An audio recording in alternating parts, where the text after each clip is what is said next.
वर्तमान की बात करो, वर्तमान में रहने दो। और वर्तमान में अभी महाराष्ट्र की बात करें तो भोंगा चल रहा है, स्पीकर चल रहा है राज ठाकरे जी की तरफ से। और वो महाराष्ट्र तक सीमित नहीं बल्कि आज पूरे देश में चल रहा है नफरत को लेके।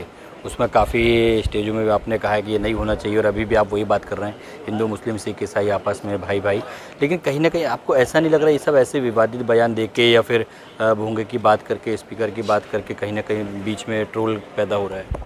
देखिए, ये पत्रकार मित्र है और इनको हमेशा एक शब्द न शब्द कुछ ऐसा एक मसाला चाहिए मान्यवर, जिससे इनका मसला हल हो जाए और ये इनके ज़रिए कई लोग मसले जाए, ये इनका धैर्य होता है।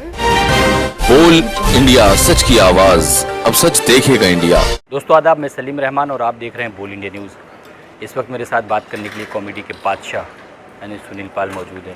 सुनील जी, सबसे पहले बोल इंडिया न्यूज़ में आपका स्वागत है। नमस्कार। बोल इंडिया न्यूज़ की तरफ से मैं ये कहना चाहूँगा कि हमारा जो एंकर है ये हिट भी है और हॉट भी है, जिसकी गर्मी आप देख सकते हैं मेरे चेहरे पे कितनी आ रही है। सो बहुत ही अच्छा एंकर है। मैं तो कहता हूँ एंकर नहीं, भयंकर है। होस्ट नहीं, घोस्ट है, एकदम कहीं भी घुस के न्यूज़ निकाल लाता है।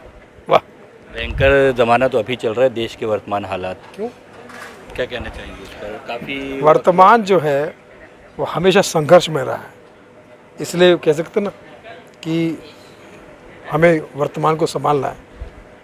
हमें युवाओं के भरोसे नहीं रहना, क्योंकि युवा देश का भविष्य है। और भविष्य क्या है? कल है।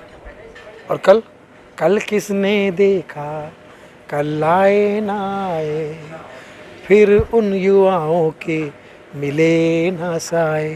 तो युवाओं को कल ही रहने दो, भविष्य रहने दो।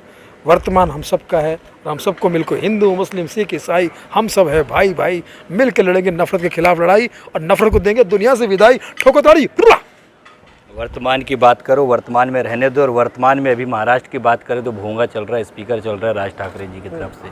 और वो महाराष्ट्र तक सीमित नहीं बल्कि आज पूरे देश में चल रहा है, नफरत के बीज बोए जा रहे हैं। उस पर क्या कहना चाहिए? जो सबका निर्णय है, जो देश का निर्णय है, वो ही हम सबका निर्णय है। क्योंकि मैं समझता हूँ कि हिंदू मुस्लिम सिख ईसाई, जैसे मैंने कहा, इनके विचार एक जैसे ही है।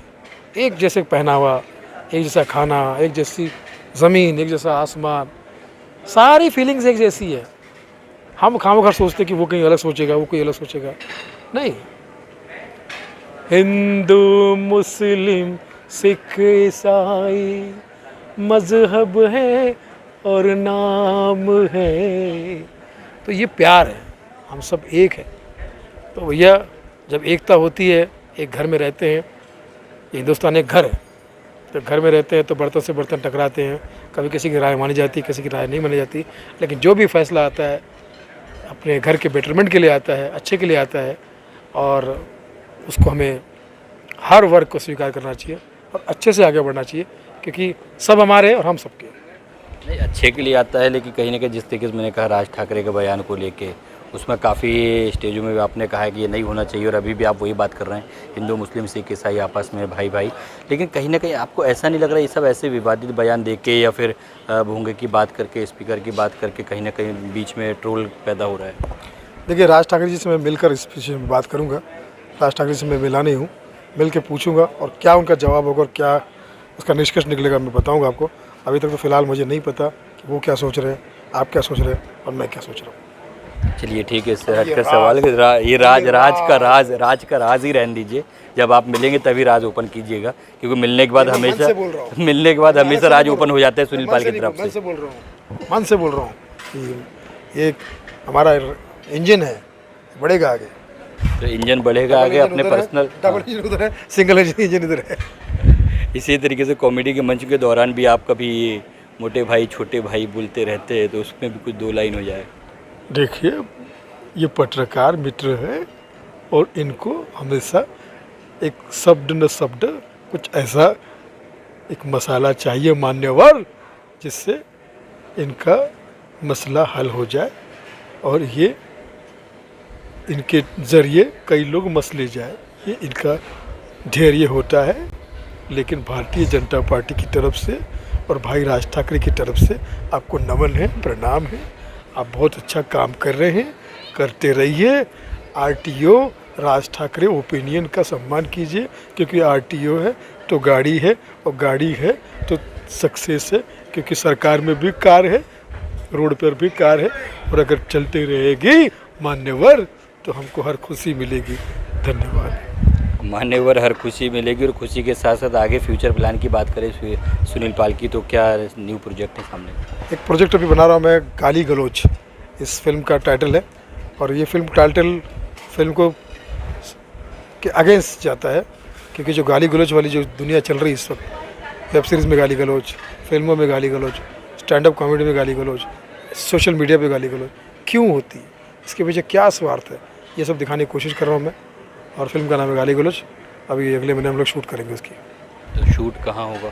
इसका शूट बॉम्बे में, कुछ थोड़ा सा बाहर होगा, लेकिन ज़्यादातर बॉम्बे में होगा। और अभी कुछ सूत्रों के हवालों से पता चला है कि अभी आप होम टाउन हिंगन घाट गए थे और वहाँ भी कुछ नया गरम करते हुए आए कॉमेडी, तो वहाँ कुछ मसला है सामने? देखिए क्या है, जब मैं हिंगन घाट जाता हूँ तो मैं पूरी दुनिया को कहता हूँ कि मैं वर्ल्ड टूर के लिए जा रहा हूँ, दुनिया घूमने जा रहा हूँ। तो लोग कहते हैं दुनिया कैसे, बोले मैंने बोला कि वहाँ मेरे माता पिता रहते हैं और माता पिता ही मेरी दुनिया है, तो मैं दुनिया घूमने जा रहा हूँ, दुनिया के साथ सैर करने जा रहा हूँ। हिंगन घाट हुआ, चंद्रपुर डिस्ट्रिक्ट हुआ, विदर्भ हुआ। मैं विदर्भ के गर्भ से निकला हूँ, तो मुझे ऐसा लगता है कि मैं कहीं भी जाऊँ मेरे अंदर से विदर्भ नहीं जाए, मेरी जान है। चलते चलते आखिरी अपने फैंस को क्या मैसेज देना चाहेंगे? बहुत हो चुका दुनिया में तेरा रोना धोना, चाइनीस वायरस ने एम्प्टी कर दिया कोना कोना। गो कोरोना गो बैक कोरोना, गो कोरोना गो बैक कोरोना। लेकिन ये बहुत नेगेटिव आदमी है, इसी वजह से कोरोना से बचा रहा, क्योंकि नेगेटिव आदमी है। ये मुझे कहता है कि भाई कोरोना 1 भी आ गया, कोरोना 2 भी आ गया, कोरोना 3 भी आ गया, 4 भी आने वाला है। 4 भी आने वाला है। तो अभी 15 वेरिएंट और आने वाले कोरोना के। मैंने कहा कैसे रे? बोले कोविड-19 है। मैंने कहा हाँ, तो 19 में से 4 आ गए, 15 और बाकी है। इतना नेगेटिव आदमी है, लेकिन इनको पता नहीं, जब ओमिक्रॉन आया था तभी ये फैसला हो गया था कि अब वो हमारे देश का कुछ नहीं बिगाड़ सकता, क्योंकि ओमिक्रॉन के नाम भी ओम है, जहाँ ओम है वहाँ सुरक्षित हमारी कौम है। रुकना जाना नहीं। तो इस तरह से हम लोग करते रहते हैं। चलिए, रुकना जाना नहीं, और जाने से पहले मैं आपको विदा कर दूंगा क्योंकि वेट कर रहे हैं उधर। तब तक के लिए दीजिए मुझे इजाज़त। आगे भी नए चेहरे के साथ ऐसे ही रूबरू कराते रहेंगे। कैमरामैन साहिल अंसारी के साथ सलीम रहमान, बोल इंडिया न्यूज़, मुंबई।